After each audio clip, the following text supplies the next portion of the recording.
राज्य 4 विधानसभा केंद्रे उपनिर्वाचन तृणमूलेर प्रार्थी तालिका प्रकाश। लोकसभा निर्वाचन मिटते ना मिटते राज्ये फेर भोटेर दामामा।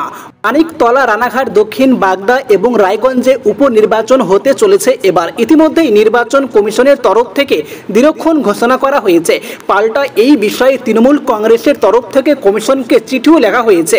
4 কেন্দ্রে কেন তড়িঘড়ি ভোট প্রশ্ন করেছে জোড়াফুল শিবির। কারণ আর কয়েকদিন পর ফের বাংলায় 6টি আসনে উপনির্বাচন করতে হবে। যদি এইভাবে একের পর এক ভোট চলতে থাকে তাহলে এর প্রভাব প্রশাসনিক কাজের উপর পড়ে। টিএমসির দাবি 10 কেন্দ্রে একসঙ্গে উপনির্বাচন হোক, এই মর্মে তারা কমিশনকে চিঠি লিখেছে। তবে সম্প্রতি যে 4 কেন্দ্রে উপনির্বাচনে দিনক্ষণ ঘোষণা করেছে নির্বাচন কমিশন, তার মধ্যে মানিকতলা কেন্দ্রের দিকে নজর থাকবে সকলের। কারণ এই আসনের সম্ভাব্য প্রার্থী হিসেবে একাধিক হেভিওয়েটের নাম উঠে আসছে। একই সঙ্গে এই আসনের জন্য মুখ্যমন্ত্রী মমতা বন্দ্যোপাধ্যায় নিজে কোর কমিটি গঠন করেছেন।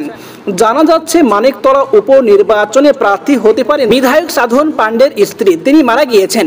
একই সঙ্গে উঠে আসছে সাধন কন্যা শ্রেয়ার নামও। পাণ্ডে পরিবার ছাড়াও তৃতীয় সম্ভাব্য দাবিদার হিসেবে সামনে আসছে রাজ্যের এক বড় আমলার নাম। তার নাম নিয়ে চর্চা চলছে বলে খবর। তবে জানা যাচ্ছে এগিয়ে রয়েছেন সত্যি।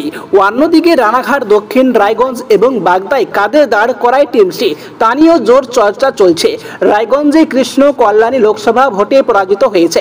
বিধানসভা উপনির্বাচনে কি তাকে দাঁড় করাবে দল, এই নিয়ে প্রশ্ন শুরু হয়েছে। অন্যদিকে রানাঘাটের প্রাক্তন বিজেপির বিধায়ক মুকুটমণি অধিকারী এবারের লোকসভা নির্বাচনে আগে টিএমসিতে যোগ দেন। রানাঘাট থেকে তাকে টিকিট দেওয়া হলে তিনি পরাজিত হয়েছেন। তাই উপনির্বাচনে ফের তার উপর আস্থা রাখা হবে কিনা সেটা দেখার। বাগদা আসনেও বিশ্বজিৎ দাসের উপর জোড়াফুল শিবির ভরসা করে রাখে কিনা সেটা নিয়ে চর্চা শুরু হয়েছে। টিএমসির একাংশের মত কৃষ্ণ কল্যাণী, মুকুটমণি এবং বিশ্বজিৎ টিকিট পেতে পারেন। তবে সূত্র মারফত জানা যাচ্ছে জেলা নেতৃত্বের থেকে রিপোর্ট নেওয়ার পরেও চূড়ান্ত সিদ্ধান্ত নেওয়া হবে।